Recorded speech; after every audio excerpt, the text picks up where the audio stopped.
26મી ફેબ્રુઆરી 2026 ગુરુવાર.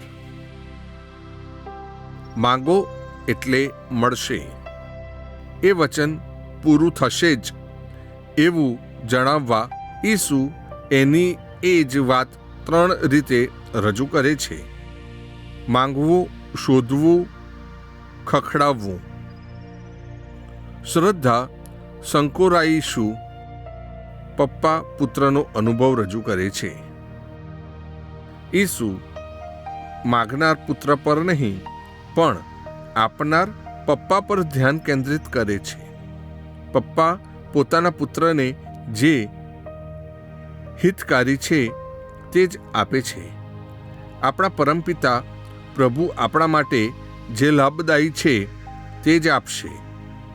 બિન ઇઝરાયેલી રાજા સાથે લગ્ન કરી ઇઝરાયેલી યુવતી એસ્તરે રાજાએ આપેલા ઇઝરાયેલીઓને ખતમ કરી નાખવાના આદેશને પાછો ખેંચવા રાજા પાસે જવાની યોજના કરે છે. તે પહેલાં રાણી એસ્તેર પ્રભુ પાસે માગે છે અને તેને તે મળે છે. આપણી માટે, અન્યાયોને માટે લાભકર્તા છે તે પ્રભુ આપણને અવશ્ય આપશે જ. પ્રસ્તુત કરતા અમૃતધારા Don Bosco animation centre, Kapadvanj.